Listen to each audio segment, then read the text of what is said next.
welcome to Chatty AF, the Anime Feminist podcast.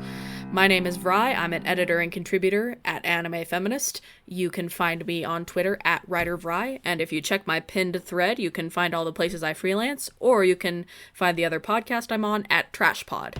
And this week we are talking about BL with two scholars on the subject, Khursten and Sara, if you guys would like to introduce yourselves. All right, thank you. I think calling me a scholar is possibly a little bit of an overstatement. But I'm very excited to be here and to be talking about BL from possibly a more academic perspective. So my name is Sara. I have been reading BL for a long time, and I'm very interested in the history of the genre and the sort of politics of it. I did write a research paper on it in undergrad. And I try to read scholarship when I can, because I think it's very fascinating. I run the blog Feminist Fujoshi on Tumblr and WordPress, and you can find me on Twitter at BlueSocket. Hi, so I'm Khursten Santos. I'm an assistant professor at some university here in the Philippines. And the reason why I didn't disclose it is because my opinions here do not totally represent my institution, and that I am presenting myself based on my academic work. And my academic work is centered on female fan culture, and I'm currently working on a monograph that was basically my thesis or my dissertation during my PhD, where I examine the history of the production of knowledge among, or at least intertextual knowledge, or I would call the Fujoshi database, the history of the construction of the Fujoshi database in Japan. So, how I got there? I got there because, oh my God, 10 years ago, I wrote this blog entry on trying to understand the relationship between Shonen Jump and Fujoshi, and why Fujoshi are avid consumers of Shonen Jump when it's not a media that's directed to them. And that kind of, continued for like a couple of years, a couple of months, and then I made this really funny joke, like, maybe I'll make a dissertation of it. Well, guess what? I did. So that's how it always starts. But yeah, so my website is Otaku Champlu. You can actually see the bare bones of my dissertation there. I really haven't posted any updates on it, primarily because I am developing the book right now. So because of those conditions, I have to be more careful about what's being put out online. But I do talk about it on my Twitter, and you can follow me there as Khursten. I'm not a hard person to find. So there. Ooh, will people be able to buy that book, or is it going to be one of those circulated in academic press? We'll see. Gotcha. As I said, I'm still developing it. And I'm kind of working on it, and I'm hoping I can work with a publisher that would release it in a more accessible manner, because I like people to read it. Yeah, for sure. Well, I'm so glad to have you guys here today. The world of BL is vast, and there are a lot of avenues to approach it from. But I thought that since you guys have done academic study of it, a good place to start, at least for this particular podcast, would be with kind of a history lesson on the roots of the genre and some of the classics and how it began to evolve into what we now think of as the modern BL genre. Which, because in English anyway, we've only had a couple of those classic volumes put out, and very recently. So, yeah. Oh, but Toman, isn't Po no Ichizoku, the Po clan or the Po family, I don't know how they're translating it. It's coming out soon, right? I haven't heard. I hope so. I'm a big... Yeah, because I remember, I don't know if Rachel Thorne is working on it, but yeah. She has definitely been a huge help in, bringing a lot of Moto Hagio stuff over, so I'm hoping. But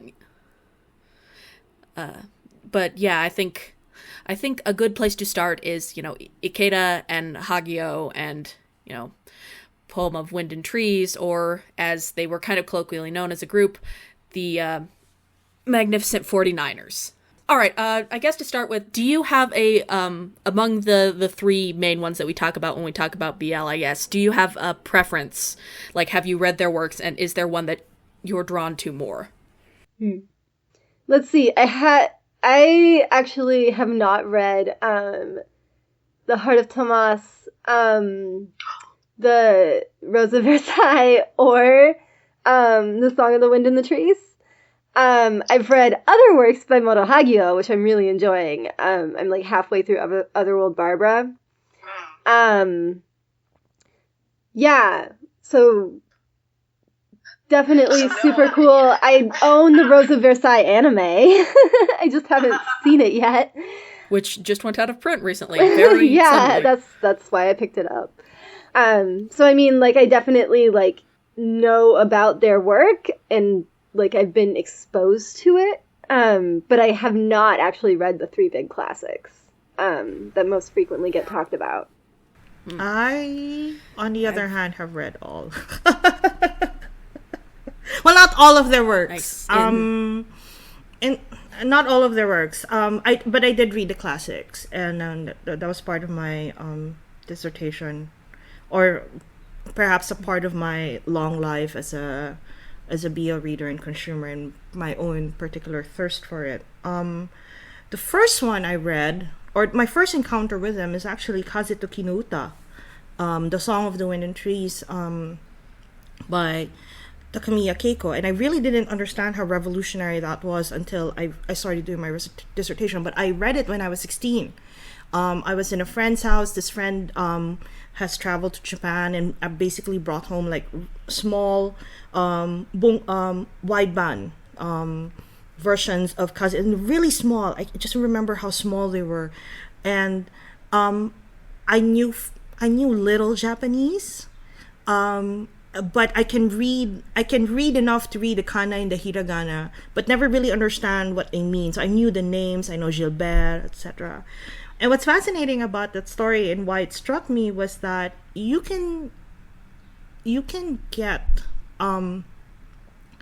the heart of the discourse, the heart of the story, how, what emotions she was going through, or what emotions she wanted to convey throughout the story, even with my little knowledge of Japanese back then. And I was like screaming, Ogu, why is he pining for Ogu? And, why is Gilbert, so obsessed with him? There's Serge there, and, Serge is the better man, blah, blah, blah. But later on, reading through the series, I just realized how problematic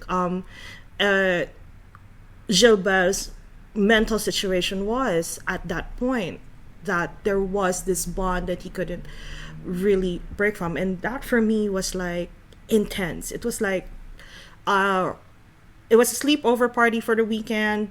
I was only supposed to stay for one night, but I ended up staying for 2 nights because I had to finish it.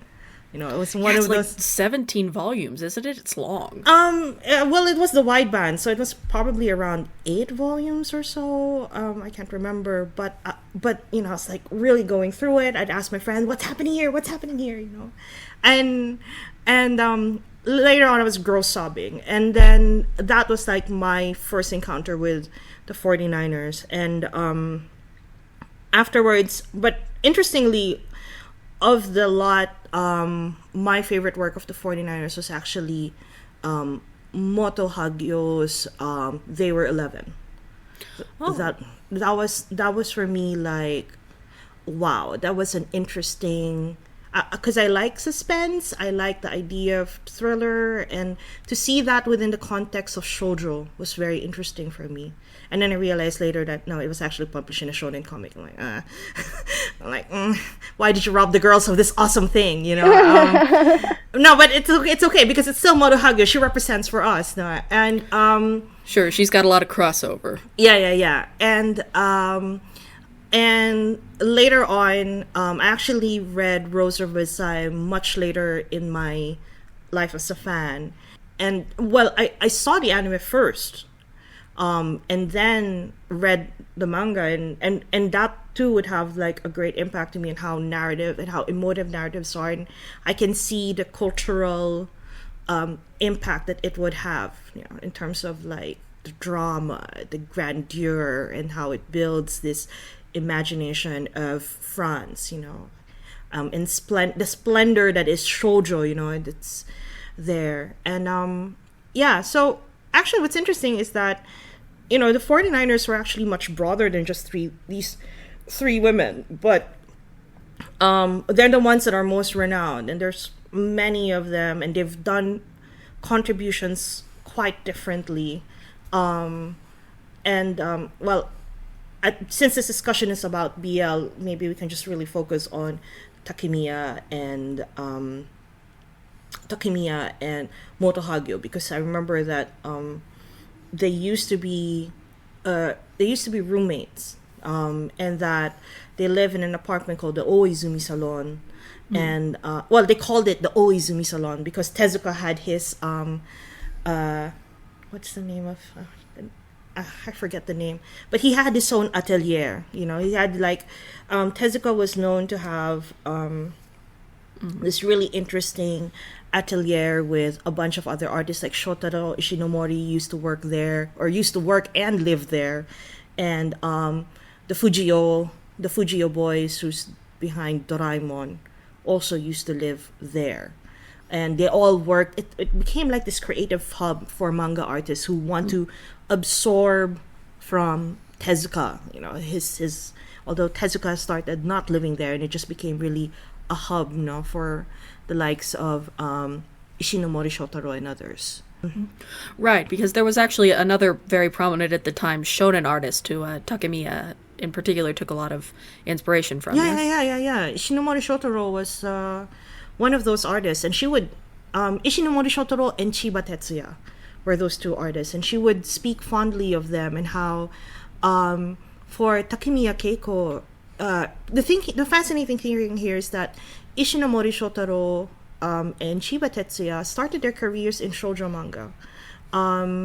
Although Ishinomori Shotaro had his debut in shonen, but afterwards he couldn't find like a space for him. That time there were so many male comic artists drawing for shonen. So after his debut work, Nikkyu Tenshi, according to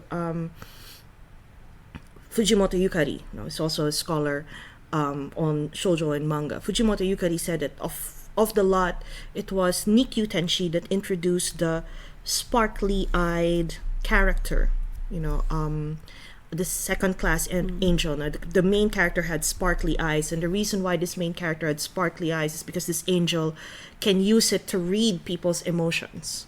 And later on, that became like a staple of it's something that Shotaro Ishinomori would use in his shoujo work, and he would use it for protagonists, he would use it for heroines. In fact, one of the cutest ones that I found was him using it for Sherlock. He had Ishinomori Shotaro had like a comic on what's the name? The Scarlet something? Scarlet Pimpernel? Yes. So he did a comic on Scarlet Pimpernel, and the main character Sherlock would have those wide eyes, and the woman, I forgot the name of the woman, would also have those large wide eyes. And so he would use that so that they'll have more opportunities to express their emotion. He can convey sadness, convey joy, etc. It will be clearer through the eyes. And over time, that those starry eyes would evolve. Chiba Tetsuya would also use it in his comics, in his shoujo comics. And then the transition of those sparkly eyes, and how that kind of, for me, transformed the perception of the male, because it's usually used within women, and then in shoujo, it's the female protagonists would have those sparkly eyes, and then some men won't. But I analyzed if there was a crossover, and Chiba Tetsuya did it for Joe of Ashita no Joe. So he became like this cultural phenomenon, and he had the starry glassy eyes. And when Shotaro Ishinomori transitioned to shonen with Cyborg 009, he also used the same starry eyes, under the guise of X-ray vision with Joe as well. Why are they all named Joe? What's up with Joe? An American it's punchy. thing. It's an American thing. They had like a big Right. American "Hey Joe" kind of post-war thing, I guess, going on. So there, and she admired them greatly, and she would always say that their works have always been inspirational to them. And for Ishinomori, it's his ability to produce new narratives for shoujo, meaning he tackled horror, he tackled thriller, he tackled sci-fi in shoujo. So that diversified the genre, so to speak, for Takemiya and friends when they were growing up. They basically like laying the foundation for their later work. Yeah. So that's absolutely fascinating. I didn't know a lot of that, which is really exciting. Although I know we talked about Ishinomori Shotaro before. Takemiya Keiko and Moto Hagio were both roommates, correct? Yes. And so like they both sort of had like a close relationship, and then started developing toward this these like explorations of like homoerotic themes in their work, like sort of concurrently, but also on different timelines. Hagio publishes in the Sunroom, which is the first same-sex kiss in manga, if I remember correctly. Yeah. And this is why people call her the mother of BL. Yeah. Yeah, which is hilarious, because she didn't really get into this first. It was it was Takemiya Keiko. And I think a friend of hers showed her a copy of Barazoku, a gay men's magazine. Yeah. It's Takemiya Keiko got into it not just through Barazoku. So in this place called Oizumi Salon, they have a landlady of sorts, something like a building manager. I really don't know where to put her. Here I am again, forgetting her name. But this particular, and she's very pivotal. I will remember her eventually. I bet Matt Thorne could even just like give a tweet, Khursten, it's this. Rachel. Or sorry, Rachel. I stand corrected. Rachel would probably correct me. And but they did have somebody in near Oizumi Salon, and this person was particularly fascinated with Bildungsroman stories, and these are stories by Hermann Hesse, and they're often involved boys in dormitories in Germany, and so on and so forth. And this particular person, whose name I will find eventually, as I open my files, this person actually was very influential to Takemiya and Moto, and Moto would talk about it in her interview with Rachel in TCJ, if I'm not mistaken, and she would talk about how TCJ in that TCJ interview where she watched this particular French film with Takemiya and this friend called something like Our Intimate Friendship or La Particulière whatever. Yeah, would you know that, Sarah? I'm sorry, it's escaping me right now. It was a French film. It was about sort of like I don't think it was explicitly involved in a romantic relationship, but it depicted a lot of intimacy.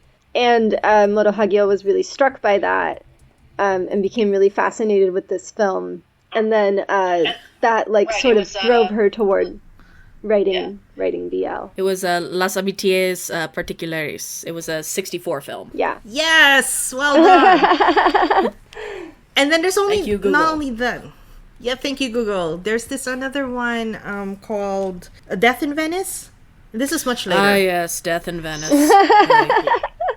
yeah, that's like classic Bishonen territory, and it's quite fascinating because once they started on these buildings, and this is why most of their stories are set in some kind of German school and institution or whatever. It's because that's what they consumed back then, and they were kind of it was.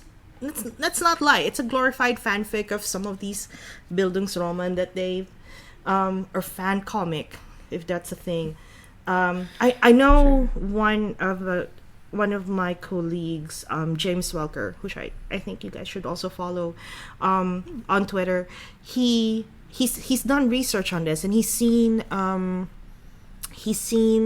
Takemiya Keiko doujinshis, and even in shoujo manga, you have Takemiya Keiko talking about her travels to Europe, because that's where you get all your stuff. And that what's fascinating is, rather than really talking about the society and culture at the time, those travel entries would have like, look at the cobblestones, she's so driven to the aesthetic of it, and it shows in their work. Because in the really excellent Heart of Thomas American release, which I recommend picking up for multiple reasons, Rachel Thorne has this wonderful essay in the back with some excerpts from Moto Hagio, talking about how part of the appeal of a relationship between two boys is girls can, read it with a degree of remove in these very intense scenarios. And I wonder if setting it in Europe instead of Japan also feeds into that. Well, Takemiya Keiko has said that to a certain extent, she was really creating the distance. She was using that distance to really explore something that was more intimate and personal to her, and that at least gave her a healthy space, to really assess and digest the emotions that many of these characters go through, and really the heart of that time of boys' love at the time, which was called shounen ai. It wasn't called boys' love. I mean, it translates to boys' love, but it wasn't called boys' love. It was called shounen ai. That they needed something different to really cover and extract as much insight and emotions into humanity. And unfortunately, at the time, this was not seen through women's bodies. And that's because women's bodies have always been controlled to a certain extent, and there are expectations, social expectations, perhaps outside of Takemiya, perhaps within the editorial reach, or maybe even their editorial understanding of the market. The market understands that women should work and function this way, and that frustrated Takemiya and friends. No, not there. Anyway. And basically, this woman's quite pivotal because she was the one who basically lit a fire in Takemiya and friends. She was the one who said, why can Shotaro Ishinomori do this, but we can't? What is something... Because the thing here is that when Shotaro Ishinomori moved to shounen manga, they also followed because they loved his works in shoujo manga. And so when he became professional, when he started his shonen professional career, they followed him and they were like, why is this happening? Why can't he write this in shonen manga as well? And at that time, that was like the peak of shonen manga in the 1960s. And at the end of the day, this girl was like saying, let's do something like this. Let's make interesting narratives that will transform this genre. And this woman, whose name will appear now as I scroll up into my notes, Masayama, knew it. Sorry, I don't have access to my books. If I saw my book, I'd be like, so Norie Masayama, she's I would say she could have been the manager of these shonen ai artists. She was the big fan of Bildungsroman and was basically saying, why don't we explore this? Why don't we do something phenomenal? And that's what they did. And what's fascinating is that afterwards they did. Actually, November Gymnasium was the first one, and the person who's really yeah, so November Gymnasium was the first one, and then Tomo no Shinso, and then Kazeto ni Uta in 1976, and then I think they had like a number of shorts in between, like short stories and so on, but that basically opened the world of shounen or boys love. And despite Takemiya and Hagio being friends and roommates starting out, they eventually developed a bit of a rivalry because Hagio was a little bit more popular. I don't know how they felt about each other. I know despite like these works of like Song of the Wind and the Trees, especially being like cultural landmarks that we look back and see a lot of influence, and also like I know I think it was James Welker has commented on how like Takemiya got tons and tons and tons of fan letters, like it, even though it wasn't necessarily commercially successful, it really like sparked interest. Yeah, I think in terms of commercial success, the two titles were popular, but they were not commercially big. There's this I studied this fan magazine named Tafu, and this fan magazine in particular are like it was created by it was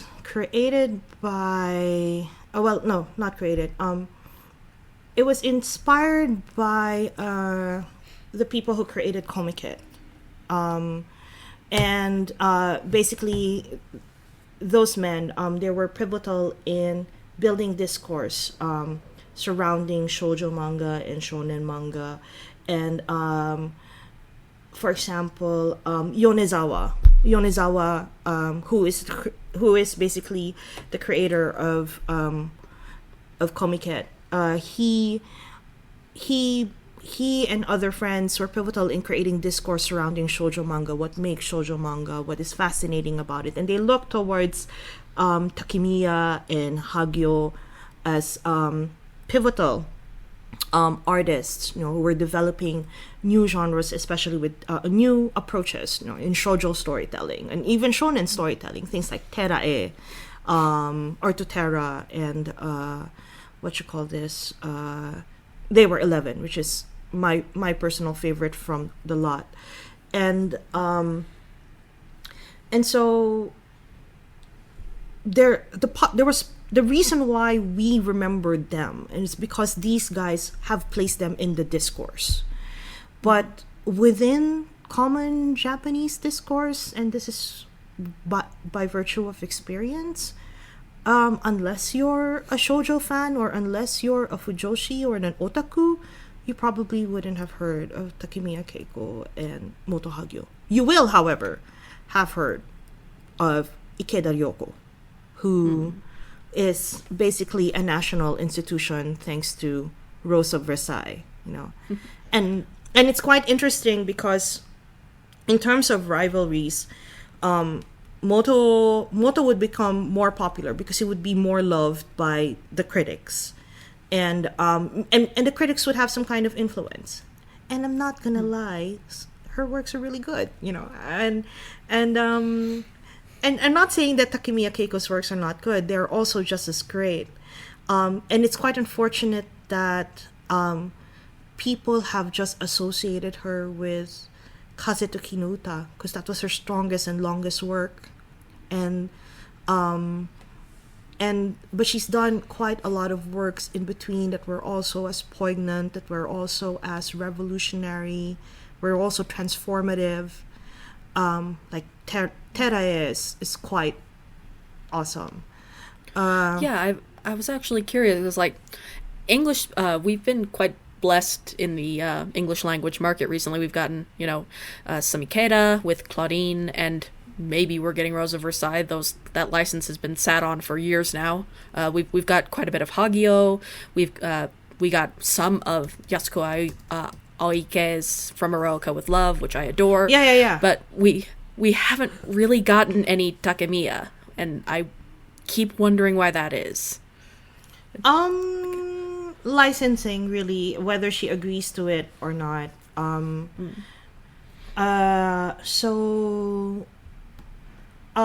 We were fortunate to get Terra before, but with Vertical, but I don't know what happened there.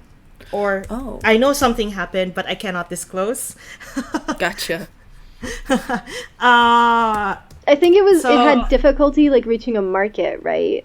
Yeah, I mean, at the end of the day, that's what it is, and it's really difficult reaching a market, and there are also different issues, and it also boils down to the author whether they're happy to have it distributed or not. Clearly, Takemiya Keiko wants to have more. I don't know. I can't read her well in terms of why she wouldn't. I think there's this one interesting conference that I was in, and basically.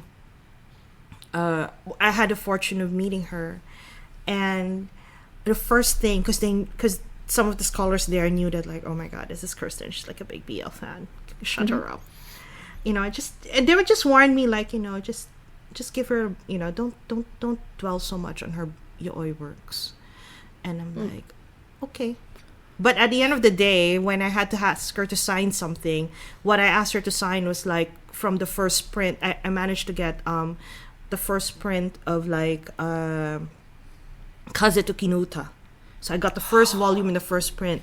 It was a gift from a friend who's also a scholar, and then I had it signed by Takemiya Keiko, and I just said, the only thing I told her is that this book changed my life. This basically made me discover you and the wonderful genre that you've established, without saying the word BL. And she was kind of moved by it, and I'm like, yeah. And that was it. Yeah.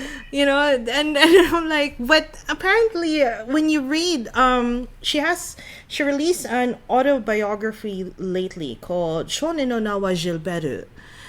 And in Shounen no Nawa Gilberu, you'll really see the process, and how at one point in her career, this emotional journey that she went through with Kazutoki no Uta was an interesting development in her life, because that's when she started really questioning who she was as an artist as well.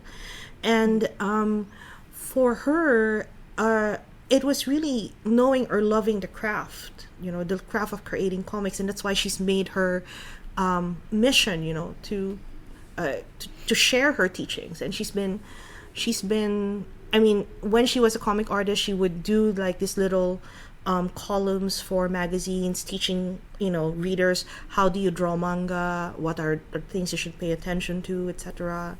And this is also, I think, maybe mildly influenced by Shotaro Ishinomori, who also wrote something similar, who's always been in that process of, I'm going to educate the next generation of manga artists. She did the same, and she's gone far ahead. She's even become like a professor for it in Kyoto Seika University, and so on and so forth. But and I think that's her legacy. But in terms, and it's kind of unfair to her. I kind of feel that it's unfair to her that she doesn't get much credit for her works herself, because she's done quite a lot. And the one who does get credit is Moto Hagio, and I can sense there's a bit of rivalry there, especially how, in BL discourse, Moto Hagio is seen as the mother of BL, when, for me, central to BL is the Bishonen, and the mother of the greatest Bishonen there is none other than Takemiya Keiko. And when you think of the Bishonen, who's a central, kind of like person in boys' love and has transformed over the years, there's no greater Bishonen than Gilberu. Most of our listeners, I imagine, won't have access to Kazeki, no matter how often I keep sending requests to 7Cs. But I will say that we do not condone piracy through AniFem, but when something is very old and unlikely to get licensed, I will just say that the Kazeki OVA is out there and well worth tracking down. I will just say this. I know there are Tumblrs who actually just do illustrations, who share illustrations, and I think that doesn't hurt. The depressing thing is Kazeki was never even completely fan translated because I guess it's quite dense. Yeah.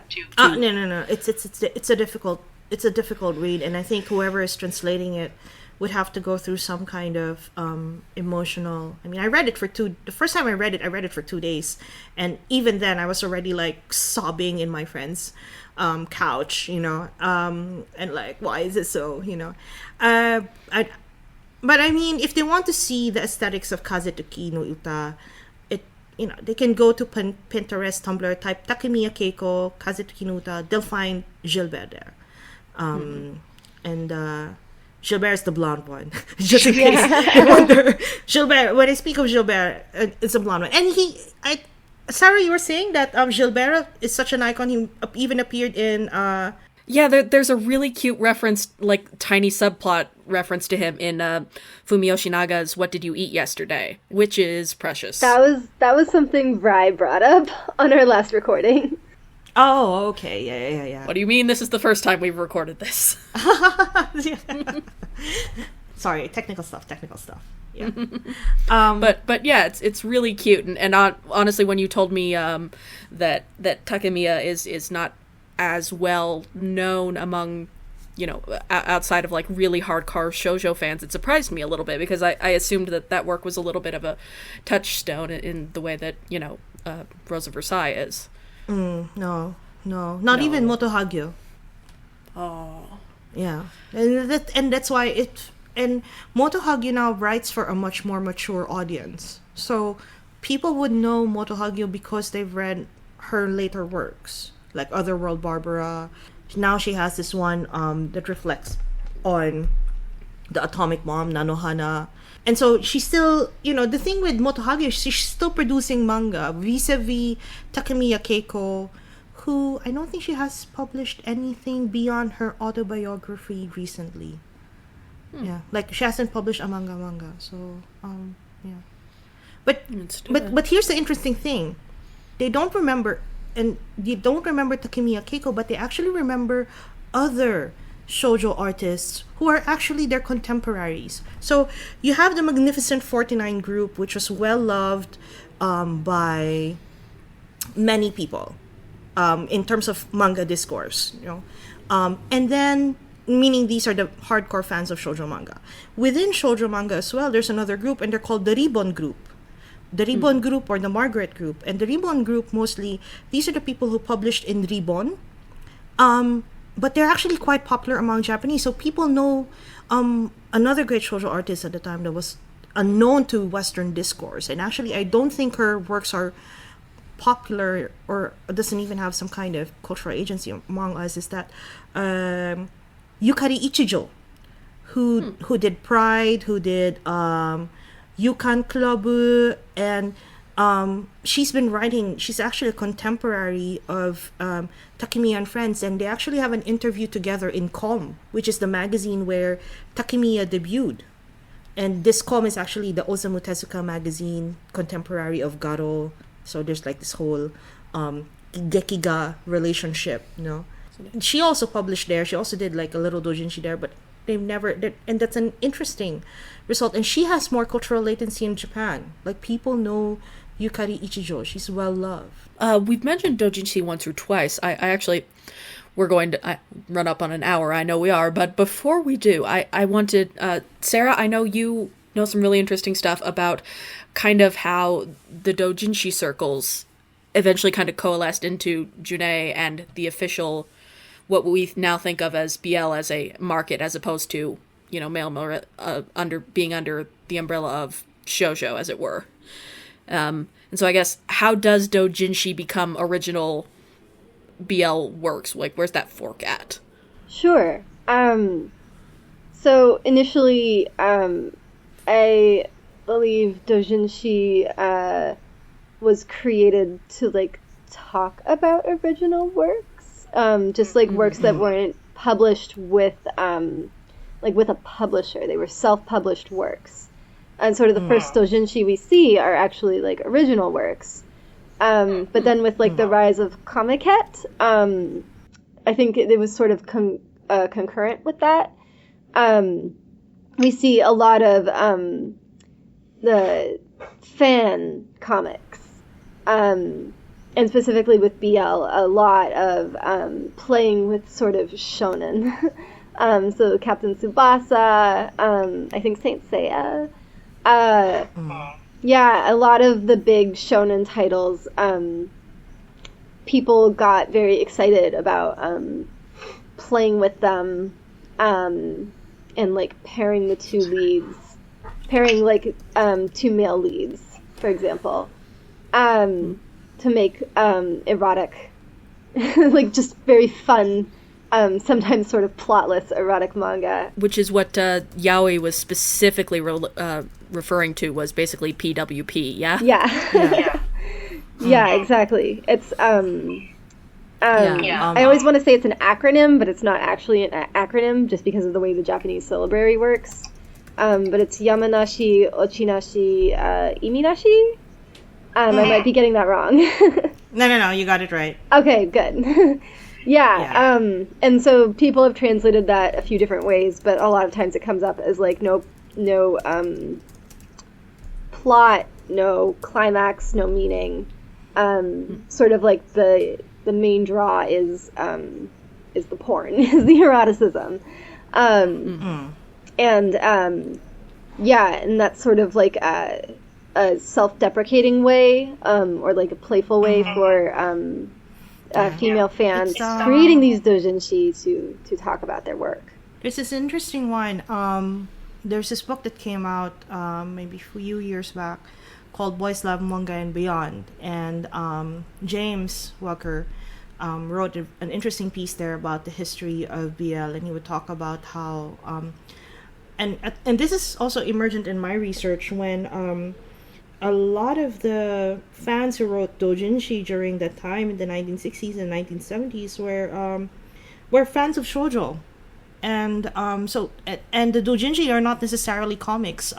So for example, Yonezawa's doujinshi were mostly criticisms, and they were criticizing the works of Moto and Takemiya and how they're enjoying it, and they made parodies of it. So those were like the early parody comics. No, they were in an effort to criticize, critique, or satire the original work in an entertaining manner. And yaoi springs from that as well, around the same time. I'm not saying that one came after the other, but they were actually, emerging in parallel. In terms of consumption, there was that kind of atmosphere that inspired people to do a lot of different things. And what she mentioned about this doujinshi called yaoi, or at least one of the terms that they used in that was yaoi, is that there were fans of shoujo manga as well. They were fans of Moto and Takemiya, and they wanted to Hagio and Takemiya, and they wanted to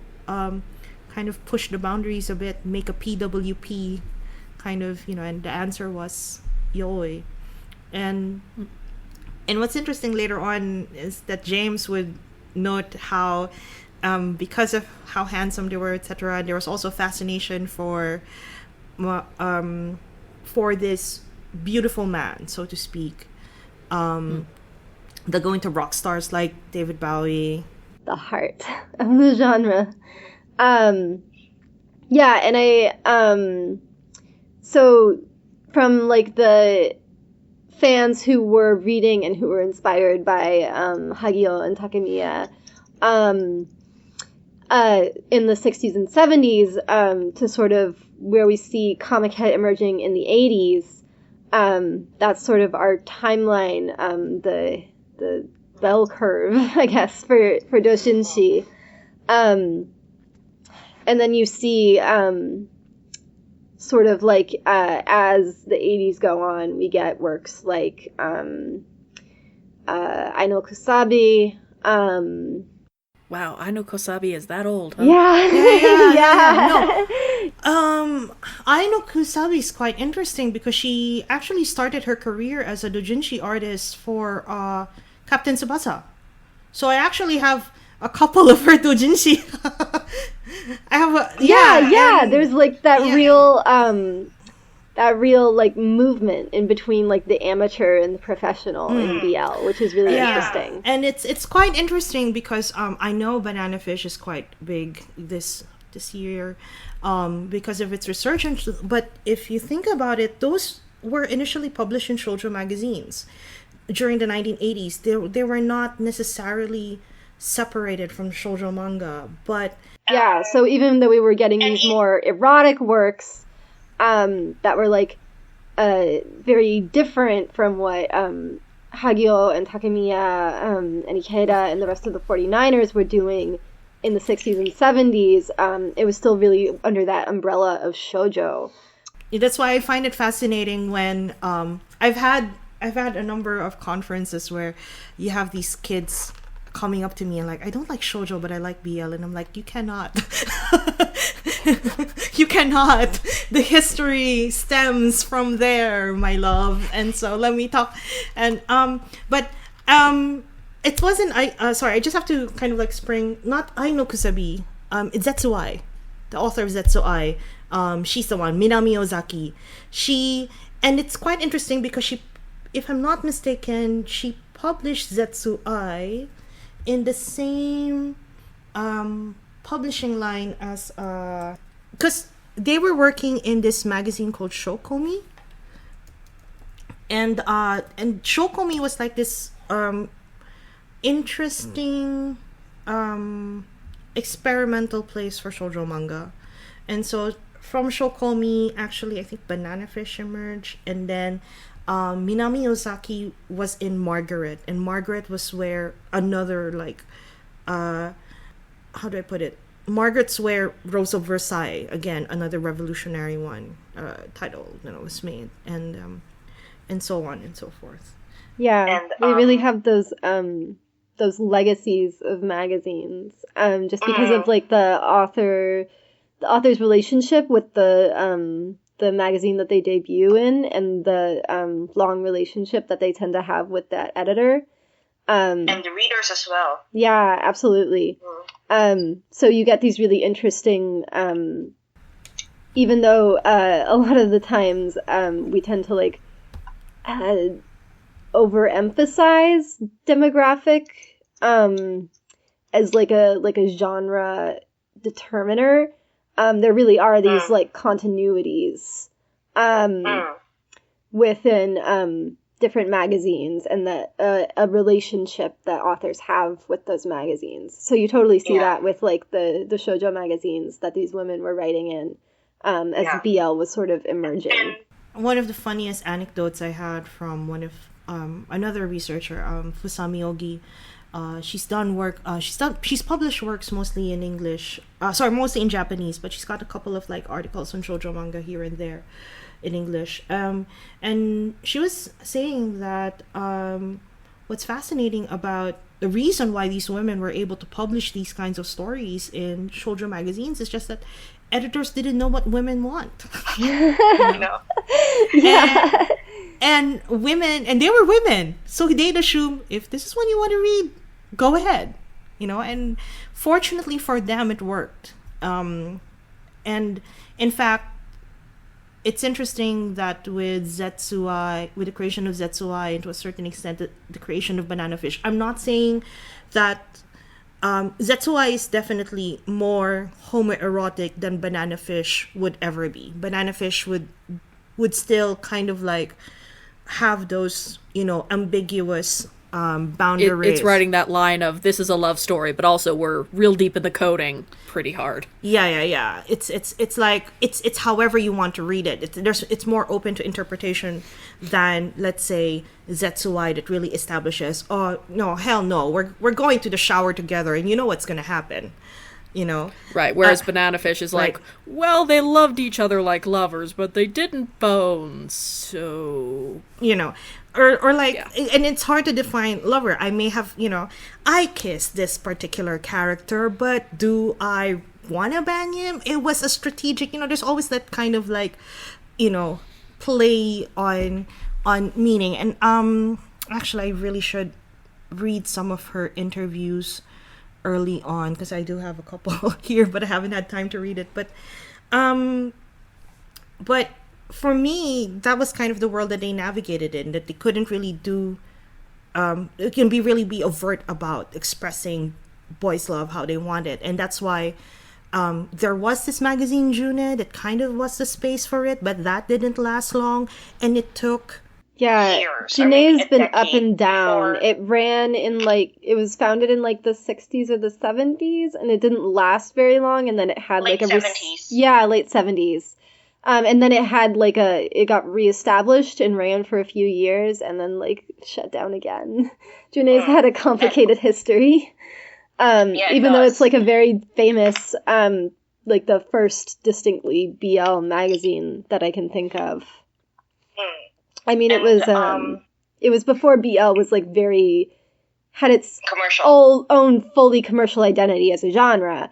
But it was very influenced and very rooted in that homoerotic shoujo. And in fact, I remember the first June issue was really about establishing who they were, and they were defining themselves as shounen. In fact, they were using the term tanbi to really highlight how they were focused on aesthetic, the beauty of aesthetic, and that is both seen in the visuals of their comics. And that was Takemiya Keiko's love child, so to speak, June.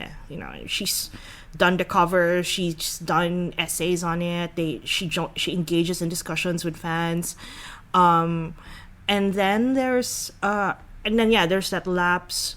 It will come once in a while, but it's no long. It's becoming increasingly, especially when it was gone. The growth of yaoi as a underground fan movement or underground fan concept really grew, and that became that really transformed how people consumed the masculine body, how women, in particular female fans, reimagined the masculine body, let alone reimagine the characters that these masculine bodies portray, and that they became this they became like dolls that they could play with, like you would your Barbie doll, and you would imagine them today.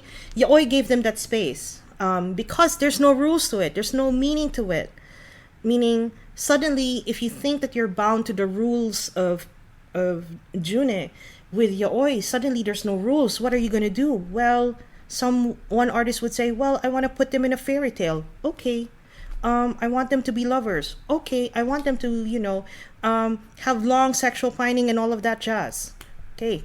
You got it. I'm going to do that for and that's actually basically what Minami Ozaki did with her Captain Tsubasa Doujinshi. It's all about this character, Hyuga, pining for the goalie of his goalie, Wakashimaya.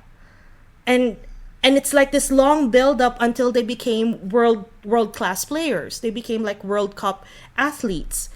And it's, who wouldn't love a good slow burn, they'll go on a holiday, go ahead, and that's the playful atmosphere that the 1980s and even into the 1990s, where I think by the time Yoshinaga Fumi did her slam dunk Doujinshi, it was already the peak of that cultural movement, so to speak, or cultural consumption. Yeah, I think it's really interesting how we get that sort of progression from the very sort of high-minded in some ways and aesthetic works of the 60s and 70s into the more playful works of the 80s and 90s, but that still developed these really rigid for the most part rules for BL. It's you can do anything you want within the rules. You know, the dynamic of Seme and Uke and all that kind of stuff. Yeah, and in fact, of course. The whole idea of the shipping started in Doujinshi. Well, not shipping as we know it, because again, this is running in parallel with what was happening in the United States. But and I'm not exactly sure how strong is the influence of one over the other, but I'm certain that they're probably, because of what they consume, it's quite independent of what was happening in the US. But I think it was mid 1980s when there's this big fandom surrounding samurai troopers, which I don't think any of the listeners know, that they started using markers for who gets to be on top. They like to use hearts, they used to use slashes, X's, smiley faces, and then eventually when they moved to, and this is after Captain Tsubasa, when they moved to Saint Seiya and then later on Slam Dunk, these became rigidly clear. When you say Ru Hana, you already know Rukawa is the top and Hanamichi of Slam Dunk is the bottom. And so they were actually building, and this is part of my thesis already, where they were already building their knowledge of what are the rules that will make our consumption of this really growing media a lot easier. And this is why when you go to places like Mandarake, these are heavily outlined. Like, if you go to this section, this is all just this particular pairing. And this particular, and even the way Comiket is designed, the way it's, if you look at the maps of Comiket, it's done by ships. You know, you won't find a Hanaru in a Ru Hana section, you know, because it's just easier to navigate for fans. Yeah. As an aside, very old American listeners may know Samurai Troopers as Ronin Warriors, where it was released in a very interestingly edited English dub. I didn't know that. Yeah.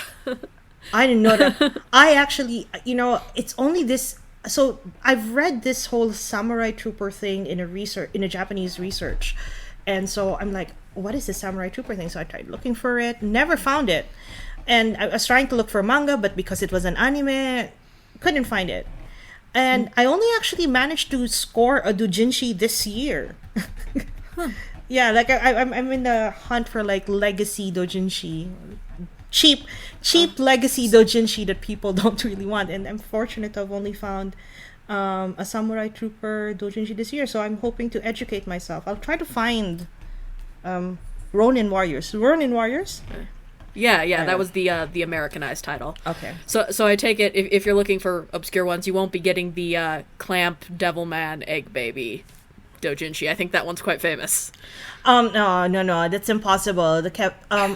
And here's the thing, I've also used, I've of course I've got to include Clamp, right? They've done milestones for Saint Seiya. I haven't found Saint Seiya Clamp doujinshi, but I've seen it in a number of anthologies, and I've seen it in how they engage in discourse with other fandoms. And there's this one that I'm particularly looking for because it was very specific to Shonen Jump. And in fact, it's interesting because it's already showcasing how they're consuming particular texts differently. And this is the Clamp in Wonderland issue with them, again, the baby egg or whatever, where Kakyuin gives birth to Jotaro's child. And then they just turned that into Wish. Precisely. Wish is like the glorified fic of that. But yeah, that's that is part of that fan consumption and that fan movement. And it's quite interesting though because this, I don't know if it's because Clamp is really big, but I know that they've been quite intimate with fandom during their heyday. But it's fascinating how their works have never really reached some kind of fandom latency in the same way that other titles are as shoujo artists. So, but I just found that fascinating. I mean, I certainly remember a lot of fan content for X. Yeah, but I'm referring to doujinshi, like Japanese comic doujinshi. Right. There's a lot of fan content on the Anglophone fandom, but I'm actually quite that's why my surprise when I went there, and I'm like, maybe I should look for like X doujinshi and so on. There's hardly any, and not much, huh? Not much. Yeah. Huh, that is surprising. Yeah. All right, well, we're at about an hour. The last thing I want to ask you guys is if you were to send away the listeners with either a classic manga to look for or a piece of criticism if they want to read up more about what we've been talking about, what would you suggest?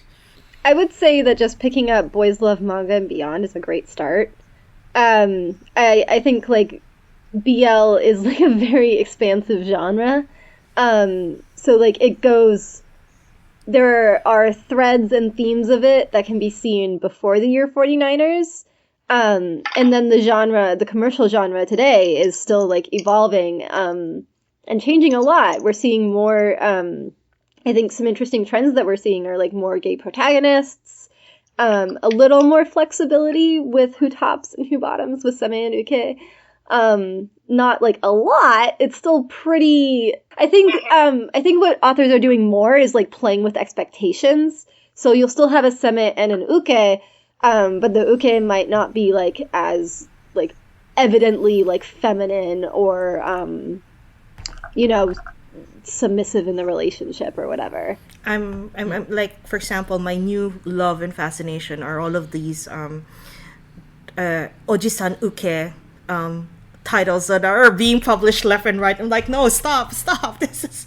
I can't prove that that's because of Tiger and Bunny, but I suspect it's because of Tiger and Bunny. I don't think so, because it has always been there. It has always been there, and I think what really sparked it in the last few months is this series called Ojisan Rabu, which is a television show. Apparently, it's on Netflix. I saw it on Netflix in Japan, but I haven't seen it here in the Philippines. So it's just an older love interest. No, it's Ojisan Rabu. Ossan Rabu. That's the name of the television show. Ossan Rabu is an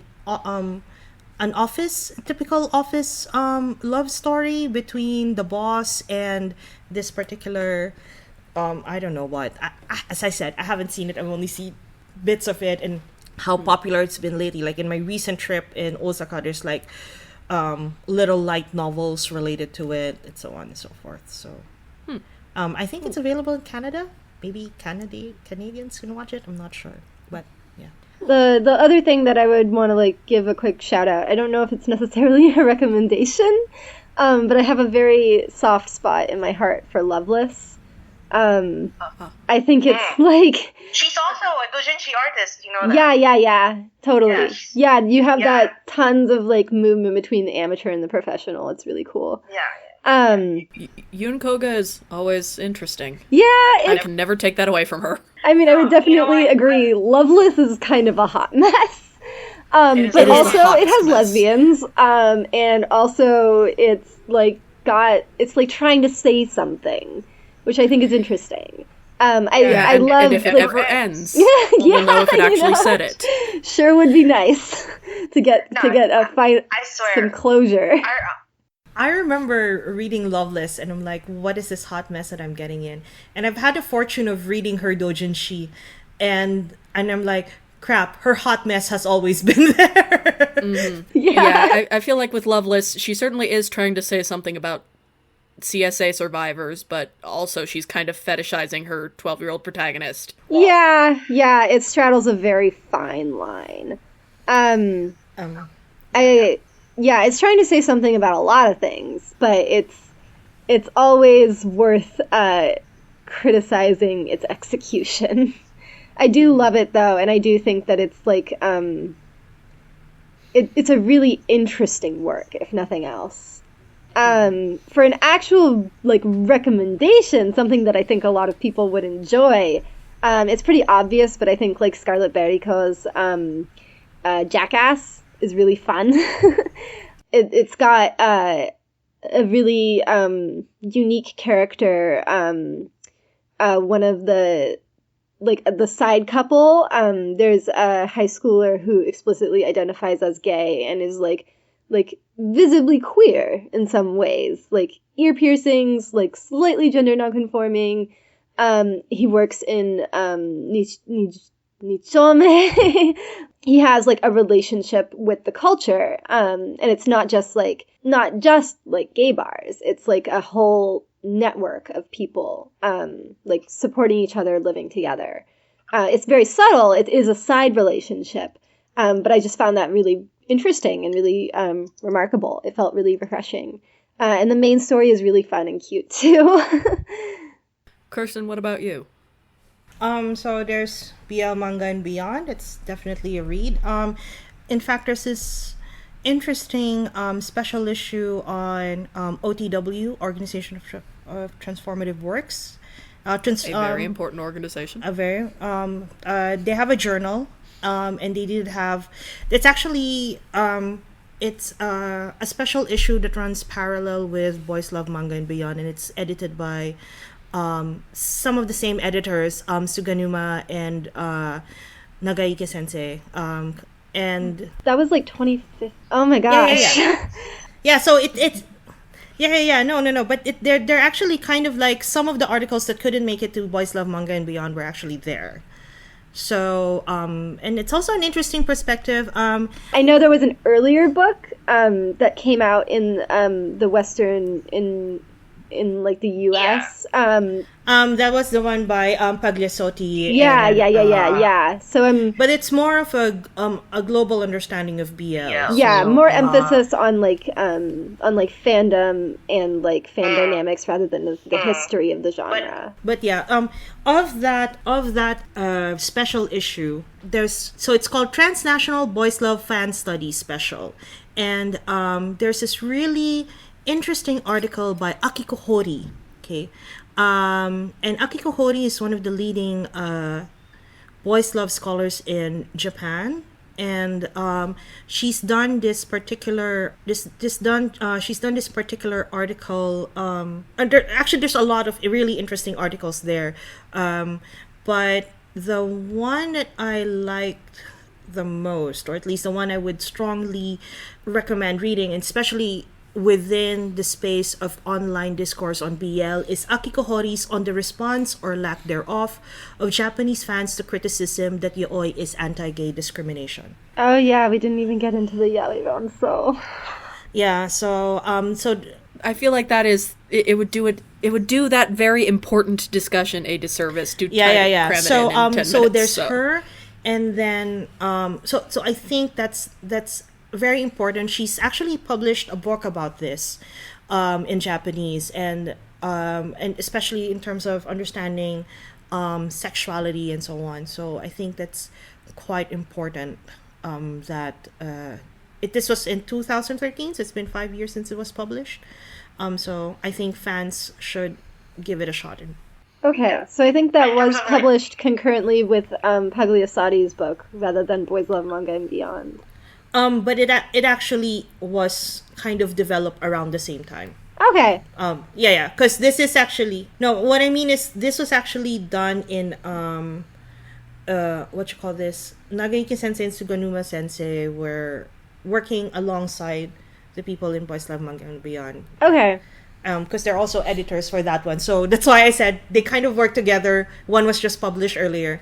Because Boys Love Manga and Beyond was really was written in response to Pagliasotti. Like, because Pagliasotti was tackling the global issues, what was really happening in Japan. So this was really more a Japan-focused, like, let's really understand boys love as what it is when, it was how it's conceived and perceived in Japan. And so, and Boys Love Manga and Beyond is critical because it actually has a lot of important Eureka issues. And Eureka has been an interesting literary journal, and they've been doing a lot of special issues on boys love. And so some of them are published there as well. And so that is on the academic side, at least the easy reading that doesn't involve reading Japanese. And then in terms of classics, I just checked now, Fantagraphics, so that means Rachel Thorne is behind this, they're releasing Pono Ichizoku late 2019 to early 2020, and Rachel Matt Thorne will translate the manga. So that, I think, is a very interesting series to read. It's less drama compared to Kazuki no Uta, but it's fun and cheeky. It has very interesting characters and relationships and dynamics. So it's about a family of vampires. I don't know. So it's like I'm doing injustice by saying it's better than Interview with a Vampire or whatever. That whole I'm doing severe. That's why I say I'm doing severe injustice. It's a lot better than that. But I guess So let's not. Let's just say it's a good story about a family that lives forever. Reading it. Okay. It's about it. Yeah. So so that's for the classic one. For more contemporary ones, and I think and this involves a bit of reflection. I think Sarah mentioned earlier how, to a certain extent, boys' love has rules, but recently there are artists who are now challenging and are kind of questioning and interrogating those rules and what are the boundaries, of boys' love. And I think if there's an author out there who's doing that, that would be none other than Harada. It's not everybody's cup of tea, and I'm not saying you should like that cup of tea. In fact, what's fascinating about her is she's designing to ensure that you don't like the cup of tea. Yeah. That, it's something that she's been writing really intellectual. I mean, she's had cheeky fun. She has a tsundere office one, which is actually one of my more light-hearted favorites from her. But the ones that are released in English, like Yatamomo, is an interesting question about eroticism and hard sexuality, or hard eroticism in boys' love manga. And how do we push? Why should we go this far?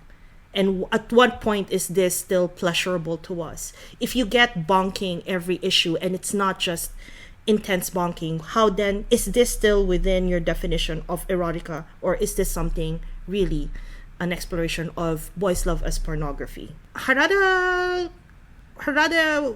has more questionable titles that are not available in English, and I'm happy that it's not available in English simply because I think not that I'm saying that English reading audiences are immature, but that I also don't want her to be caught in a crossfire for an audience that is not necessarily familiar with the genre.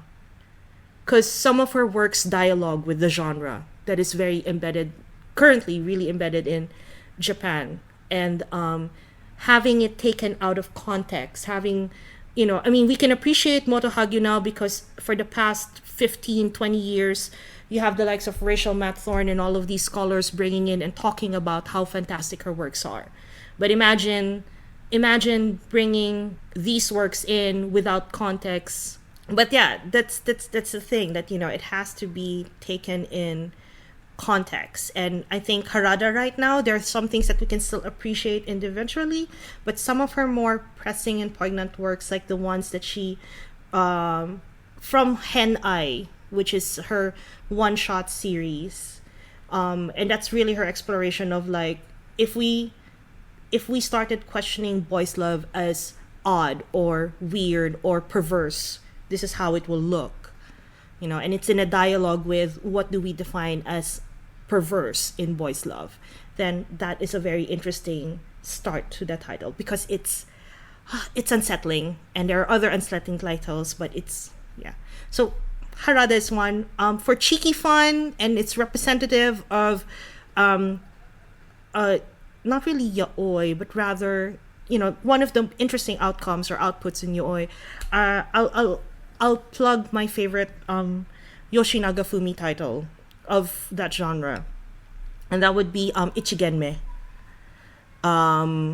Ichigenme is it's more representative of her work, of her yaoi work, and it's cheeky, it's fun, it's also very sexy, and there. Cool. I guess I'll just throw on at the end there. I am a fan of BL.